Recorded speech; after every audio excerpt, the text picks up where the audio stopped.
warahmatullahi wabarakatuh. Halo semua, perkenalkan nama saya Selvi Putri Darmayanti dengan NIM 1312300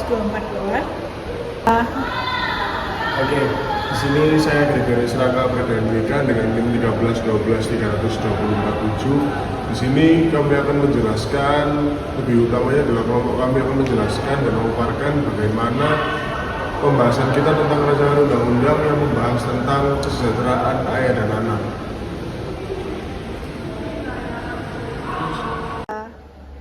Saya Sabrina Anglian dengan NIM 1312300 Oke. Nama saya Amanuddin Kalista dengan NIM 13123000259. Saya Nindya Pratiwi dengan NIM 13123000245. Oke, jadi kenapa kita membahas tentang kesejahteraan ayah dan anak ini adalah karena keresahan kami sekelompok terhadap maraknya tawuran antar golongan muda, kemudian maraknya kenakalan remaja dan lain-lain penyebab kriminal yang disebabkan oleh banyak anak muda yang ada di Indonesia. Maka dari itu kami sekelompok membahas tentang kesejahteraan ayah dan anak ini. Seorang anak kecil, suara tawa, pelukan hangat dan angkat kaki seorang ayah yang menuntun anaknya perlahan. Semua itu adalah bagian dari cerita sederhana dalam keluarga. Namun seringkali kisah ayah tenggelam dalam keheningan. Ia bekerja diam-diam, lelah tak bicara. Kita sering lupa, ayah juga manusia. Ia butuh ruang, waktu, perlindungan, dan pengakuan. Hingga hari ini, belum ada satupun undang-undang yang secara khusus mengatur dan melindungi peran ayah dalam sistem keluarga di Indonesia.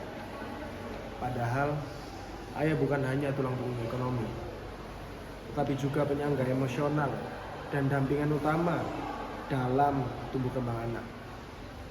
Inilah yang menjadi alasan mengapa rancangan undang-undang tentang kesejahteraan ayah dan anak kami bahas dalam rancangan undang-undang ini. Mengapa rancangan undang-undang ini muncul? RUU Kesejahteraan Ayah dan Anak disusun atas dasar keprihatinan bahwa peran ayah belum terakomodasi secara adil dalam sistem hukum nasional. Padahal konstitusi kita sudah menjamin bahwa setiap warga negara berhak atas perlindungan hukum, termasuk ayah. Dalam kehidupan nyata, ayah sering dihadapkan pada sesuatu situasi dilematis. Ingin mendampingi proses kelahiran anak, tapi tak punya hak cuti yang cukup. Ingin hadir di hari pertama anak sekolah, tapi terbentur jam kerja dan tekanan sosial. Kita tahu bahwa 1000 hari pertama kehidupan anak adalah masa yang sangat krusial. Kehadiran ayah secara langsung dalam fase ini dapat menurunkan resiko stunting, meningkatkan kualitas ikatan emosional, dan juga membentuk fondasi psikologis anak secara lebih kuat. Sayangnya, keterlibatan ayah seringkali terbatas karena sistem hukum dan kebijakan publik yang belum memberi ruang yang adil. Tujuan utama dari RUU ini adalah menjamin terpenuhinya hak dan kewajiban ayah dan anak secara berimbang. RUU ini menjadi regulasi penting yang memperjelas bahwa kesejahteraan keluarga tidak hanya dibebankan pada ibu, melainkan juga merupakan tanggung jawab ayah, masyarakat, dan negara. RUU ini menjangkau semua kalangan, dari ayah bekerja, ayah tunggal, ayah yang bercerai, hingga anak-anak yang hidup dalam kondisi rentan. Dengan adanya RUU ini diharapkan muncul sistem yang lebih holistik dalam perlindungan keluarga. Sistem yang tak hanya melindungi anak dan ibu, tetapi juga menjamin ayah sebagai faktor penting dalam pengasuhan, pendidikan, dan pertumbuhan anak. Bab 1, Ketentuan Umum, Pasal 1. Dalam undang-undang ini yang dimaksudkan dengan 1. Anak adalah seseorang yang belum berusia 18 tahun, termasuk anak yang masih dalam kandungan. Yang kedua, ayah adalah laki-laki yang memiliki hubungan sebagai orang tua terhadap anak, baik sebagai ayah kandung, ayah angkat, maupun ayah tiri, yang bertanggung jawab terhadap tumbuh kembang anak.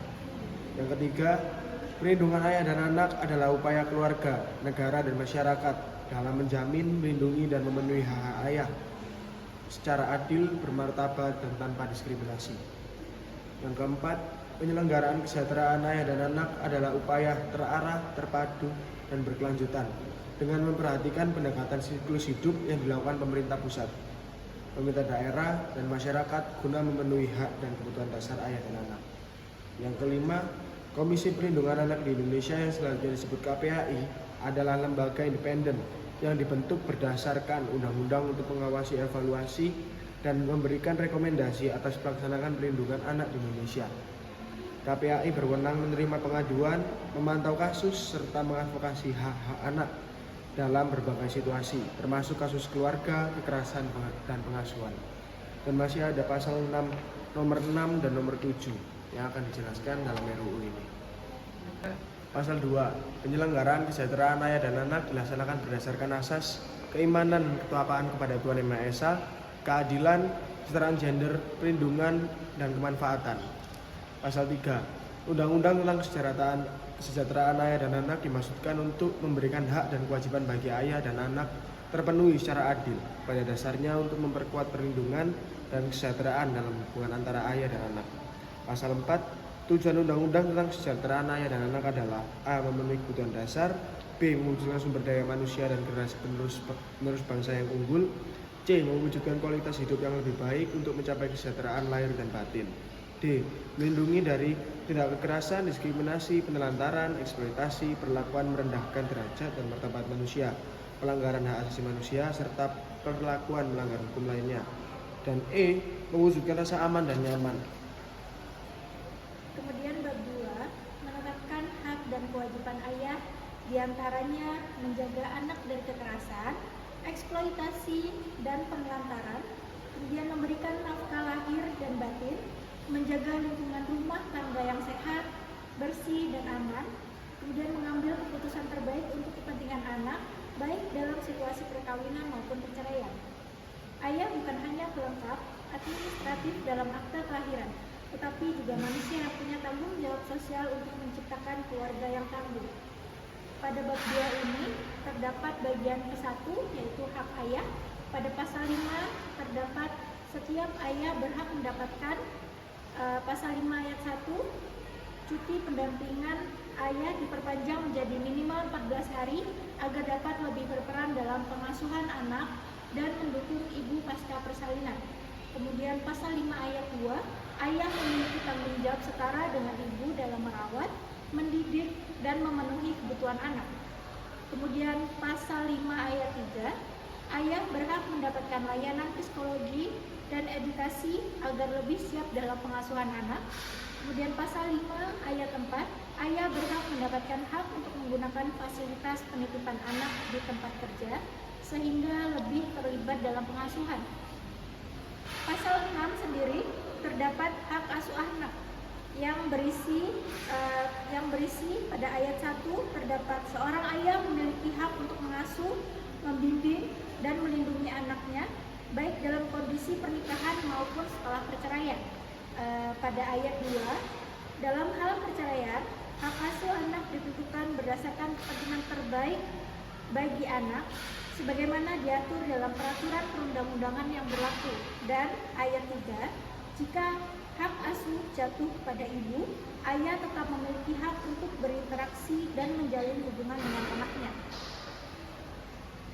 Kemudian pada pasal 7 terdapat hak perwalian yang terdapat pada ayat 1, seorang ayah adalah wali sah bagi anaknya dan berhak mengambil keputusan yang berkaitan dengan kehidupan anak, termaksud dalam aspek pendidikan, agama, dan kesehatan.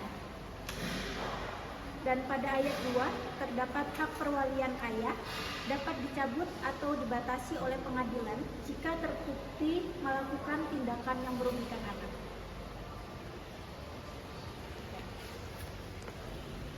Selanjutnya pasal 8, hak nafkah anak. 1. Seorang ayah memiliki hak sekaligus kewajiban untuk memberikan nafkah kepada anaknya sesuai dengan kemampuan dan kebutuhannya. 2. Kewajiban nafkah tetap berlaku meskipun pernikahan antara ayah dan ibu anak telah berakhir. Dan 3. Jika ayah tidak menjalankan kewajiban nafkah, ibu atau wali anak berhak mengajukan tuntutan hukum sesuai dengan ketentuan perundang-undangan yang berlaku. Pasal 9, hak waris. 1. Seorang ayah memiliki hak untuk menerima bagian dari harta warisan anaknya jika anak meninggal dunia tanpa ahli waris yang lebih berhak. Dan 2. Seorang anak berhak atas warisan dari ayahnya sesuai dengan ketentuan hukum waris yang berlaku. Pasal 10, hak bertemu dan berinteraksi dengan anak. 1. Seorang ayah yang tidak mendapatkan hak asuh tetap memiliki hak untuk bertemu dan menjalin hubungan dengan anaknya secara berkala. Dan 2. Pengadilan dapat menentukan jadwal dan mekanisme pertemuan antara ayah dan anak berdasarkan pertimbangan kepentingan terbaik bagi anak. Pasal 11, hak pengakuan dan klaim anak. 1. Seorang ayah berhak mengakui anaknya secara hukum, baik yang lahir dalam pernikahan maupun di luar pernikahan, sesuai dengan ketentuan hukum yang berlaku. 2. Jika terdapat sengketa mengenai status anak, ayah dapat mengajukan permohonan pengakuan atau tes DNA melalui proses hukum yang sah. Pasal 12, hak mengawasi pendidikan dan moral anak. 1. Seorang ayah berhak untuk mengawasi dan membimbing pendidikan anaknya agar sesuai dengan nilai dan norma yang berlaku. 2. Jika terdapat keputusan pendidikan yang dianggap tidak sesuai dengan kepentingan terbaik bagi anak, ayah dapat mengajukan keberatan secara hukum.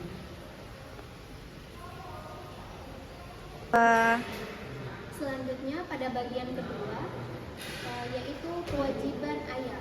Pasal 13, menjaga kesehatan ibu dan anak. Ayat 1, memastikan ibu mendapatkan akses layanan kesehatan sebelum, selama, dan setelah kehamilan. Yang kedua, pasal 2, menyediakan dukungan emosional dan fisik bagi ibu selama masa kehamilan, persalinan, dan pasca persalinan. Ayat ketiga, wajib mendampingi istri. Ayat kedua, menyediakan dukungan emosional dan fisik bagi ibu selama masa kehamilan, persalinan, dan pasca persalinan. Ayat ketiga, wajib mendampingi istri saat pemeriksaan kehamilan dan persalinan kecuali dalam kondisi darurat atau tidak memungkinkan. Dan pasal keempat, berhak atas cuti pendampingan minimal 14 hari setelah istri melahirkan atau mengalami keguguran. Pasal 14, berkontribusi dalam pengasuhan dan pendidikan anak. Ayat 1, ayah memiliki tanggung jawab setara dengan ibu dalam merawat, mendidik, dan memenuhi kebutuhan anak. Ayat kedua, berpartisipasi aktif dalam pengasuhan, pendidikan, dan stimulasi tumbuh kembang anak sejak bayi hingga usia dini. Dan pasal ketiga,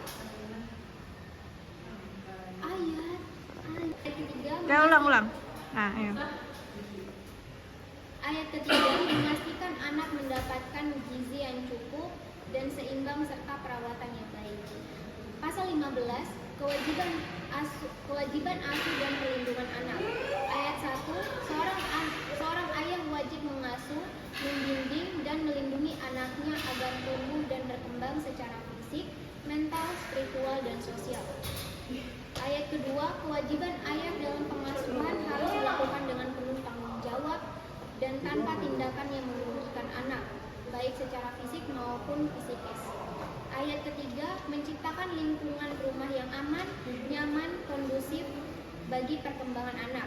Dan ayat keempat, jika ayah lalai dalam kewajibannya, ibu atau wali anak berhak mengajukan tuntutan hukum sesuai dengan peraturan yang berlaku. Dan pasal 16, kewajiban perwalian dan pengambilan keputusan. Ayat 1, seorang ayah wajib menjalankan perwalian atas anaknya yang mengambil keputusan terbaik yang berhubungan dengan kesejahteraan anak. Ayat kedua, keputusan yang diambil oleh ayah harus mempertimbangkan kepentingan terbaik bagi anak dan tidak boleh bertentangan dengan hak-hak dasar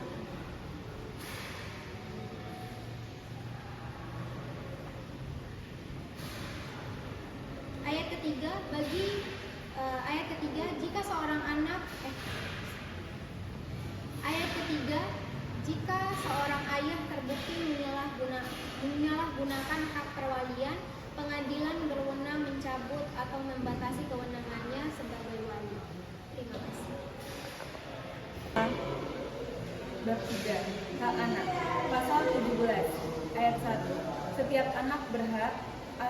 hidup, tumbuh, dan berkembang secara optimal, b. atas identitas diri dan status kewarganegaraan, c. mendapatkan air susu ibu eksklusif sejak dilahirkan sampai dengan anak berusia 6 bulan, dan pemberian air susu ibu dilanjutkan hingga anak berusia 2 tahun, kecuali ada indikasi medis ibu tidak ada atau ibu terpisah dari anak. D. Mendapatkan makanan pendamping air susu ibu sesuai standar mulai usia 6 bulan sampai dengan 2 tahun. E. Mendapatkan jaminan gizi sejak lahir sampai dengan usia 2 tahun. F. Memperoleh pelayanan kesehatan dan gizi sesuai dengan perkembangan usia dan atau kebutuhan fisik dan mental. G. Memperoleh pemenuhan kesejahteraan sosial. H. Mendapatkan pengasuhan dan perawatan yang terbaik dan berkelanjutan untuk tumbuh dan berkembang secara optimal. I. Berekspresi, bermain, dan berinteraksi dengan anak yang sebaya. Dan J. Mendapatkan lingkungan yang mendukung tumbuh kembang. Ayat 2. Dalam hal terdapat indikasi medis, ibu tidak ada, dan ibu terpisah dari anak sebagaimana dimaksud pada ayat 1 huruf C. Anak berhak mendapatkan air susu ibu eksklusif dari pendonor air susu ibu. Ayat 3. Pemberian air susu ibu oleh pendonor air susu ibu dicatat dan dilaksanakan sesuai dengan ketentuan peraturan perundang-undangan di bidang kesehatan. Ayat 4. Setiap anak yang lahir berhak menjadi peserta jaminan kesehatan nasional sesuai dengan ketentuan peraturan perundang-undangan. Ayat 5. Selain mendapat hak sebagaimana dimaksud pada ayat 1, anak yang memerlukan perlindungan khusus memperoleh hak-haknya sesuai dengan ketentuan peraturan perundang-undangan di bidang perlindungan anak. Ayat 6. Anak yang tidak mempunyai orang tua, pemenuhan hak sebagaimana dimaksud pada ayat 1 dibebankan kepada keluarga pengganti atau negara melalui lembaga asuhan anak sesuai dengan ketentuan peraturan perundang-undangan. Ayat 7. Anak yang mengalami gangguan perilaku diberi pelayanan dan asuhan yang bertujuan mengatasi hambatan dan memenuhi hak anak sebagaimana dimaksud pada ayat 1 dilaksanakan sesuai dengan ketentuan peraturan perundang-undangan. Ayat 8. Selain mendapatkan hak sebagaimana dimaksud pada ayat 1, anak berhak mendapatkan hak lain sesuai dengan ketentuan peraturan perundang-undangan mengenai anak. Lalu bab 4, penutup pasal 18. A. Undang-undang ini mulai berlaku pada tanggal diundangkan. B. Segala ketentuan yang bertentangan dengan undang-undang ini dinyatakan tidak berlaku. Dan C. Agar setiap orang mengetahuinya, memerintahkan pengundangan undang-undang ini dengan menempatkannya dalam lembaran negara Republik Indonesia. Hari ini, kita semua dihadapkan pada sebuah pertanyaan besar. Apakah kita siap menjadi bangsa yang memberikan ruang dan perlindungan hukum kepada semua anggota keluarga, termasuk ayah? RUU Kesejahteraan Ayah dan Anak adalah langkah penting menuju keadilan dan keseimbangan dalam pengasuhan. Dengan mendukung RUU ini, kita sedang berinvestasi pada keluarga yang lebih kuat, generasi yang lebih sehat, dan masyarakat yang lebih damai. Mari kita dukung pengesahan RUU ini, mari kita suarakan kepada para wakil rakyat, mari kita sebarkan pesan ini, karena saat ayah diberi ruang, anak tumbuh lebih kuat. Karena ketika keluarga dilindungi, bangsa akan berdiri lebih tegak.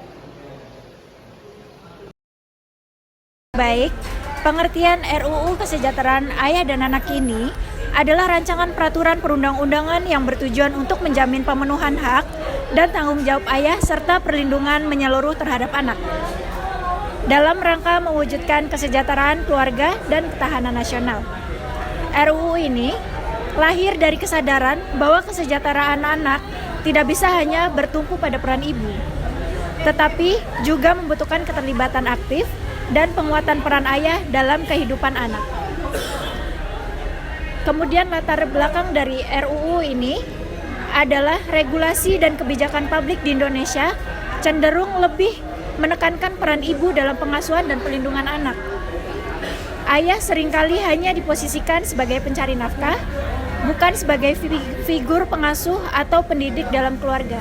Padahal, banyak peneliti menunjukkan bahwa keterlibatan ayah secara emosional, sosial, dan psikologis sangat berpengaruh positif terhadap tumbuh kembang anak, baik dalam aspek kognitif, perilaku, maupun kepercayaan diri.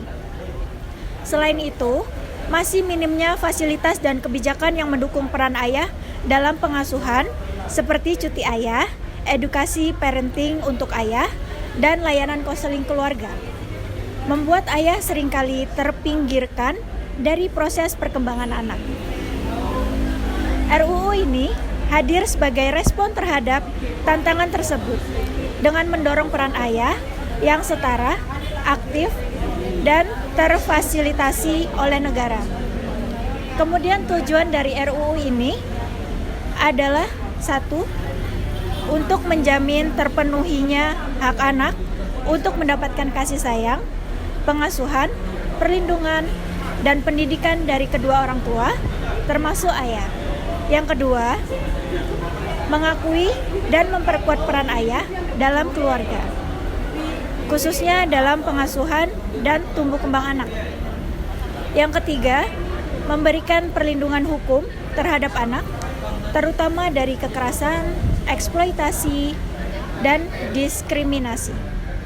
Yang keempat, mendorong negara untuk menyediakan kebijakan, fasilitas, dan layanan yang mendukung peran ayah dan kesejahteraan anak. Yang kelima, mewujudkan keluarga yang seimbang dan setara sebagai pondasi utama ketahanan sosial dan pembangunan nasional.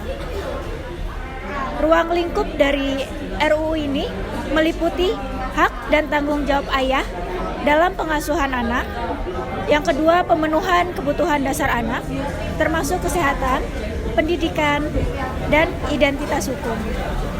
Perlindungan terhadap anak dari kekerasan, eksploitasi, penelantaran, dan diskriminasi.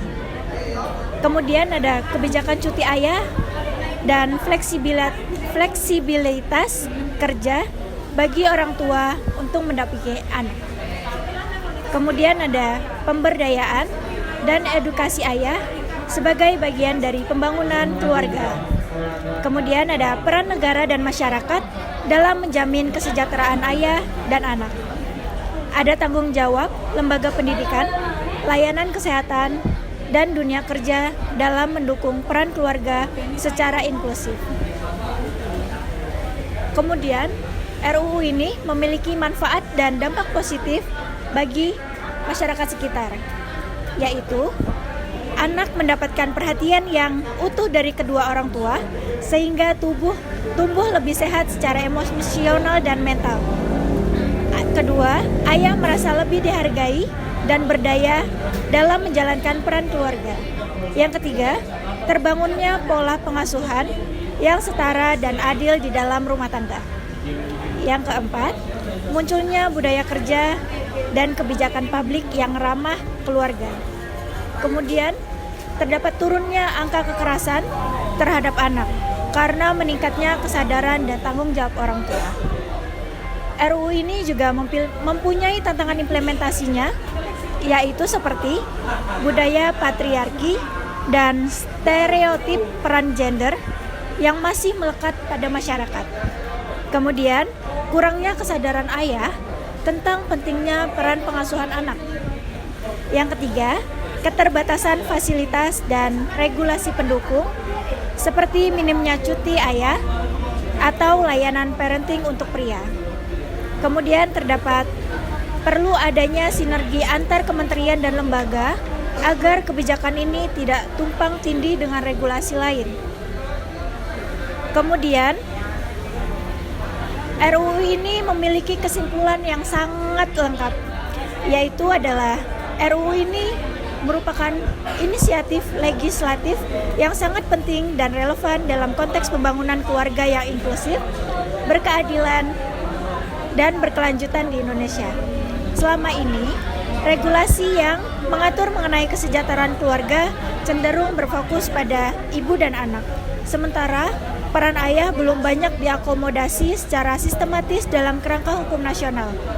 RUU ini hadir sebagai upaya untuk memperbaiki ketimpangan tersebut dengan menekankan bahwa kesejahteraan keluarga hanya dapat dicapai apabila seluruh anggota keluarga, ayah, ibu, dan anak mendapatkan pengakuan, perlindungan, dan pemberdayaan secara proporsional.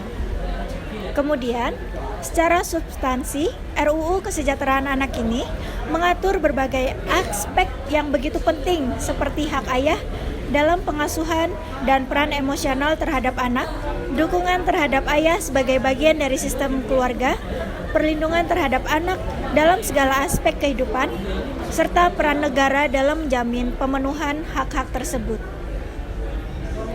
Salah satu poin krusial dari RUU ini adalah pengakuan terhadap ayah sebagai subjek penting dalam tumbuh kembang anak, baik secara fisik, emosional, spiritual, maupun sosial. Hal ini mendorong paradigma baru bahwa ayah tidak hanya mencari nafkah, tetapi juga sebagai pendidik, pelindung, dan teladan yang setara dengan peran ibu dalam keluarga. Selain itu, RUU ini juga menyoroti pentingnya kolaborasi antara negara, masyarakat, dan keluarga dalam menciptakan lingkungan yang kondusif untuk kesejahteraan anak. Di negara Indonesia ini, mendorong untuk memberikan fasilitas, kebijakan, dan jaminan sosial yang memungkinkan ayah dan ibu bekerja secara seimbang tanpa mengorbankan waktu berkualitas bersama anak. Kemudian, misalnya, dengan mendorong cuti ayah pasca kelahiran anak, program konseling keluarga, serta penyediaan layanan pendidikan dan kesehatan yang ramah ayah dan anak. Tidak kalah penting, RUU ini juga berupaya untuk memperkuat perlindungan terhadap anak dari segala bentuk kekerasan, eksploitasi, diskriminasi, dan perlakuan yang sangat tidak manusiawi pada anak.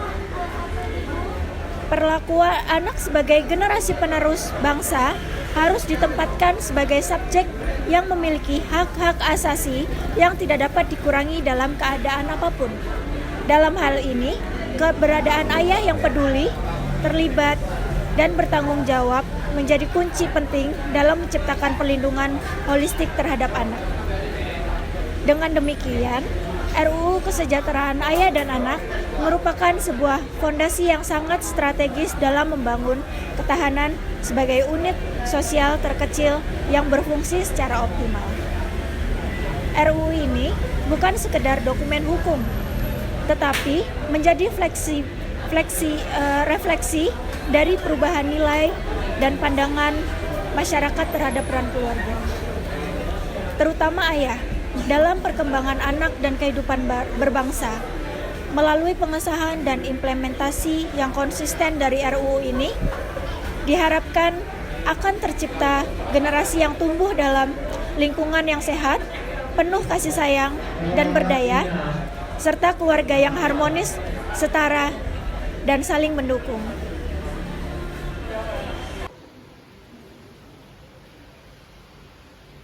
Saya Gregorius Raka mengucapkan terima kasih. Saya Amanullah Kalista, sekian dan terima kasih. Saya Sabrina Andrian, sekian dan terima kasih. Saya Nindya Pratiwi, sekian dan terima kasih. Saya Salvi Putri Darmayanti, sekian dan terima kasih. Wassalamualaikum warahmatullahi wabarakatuh.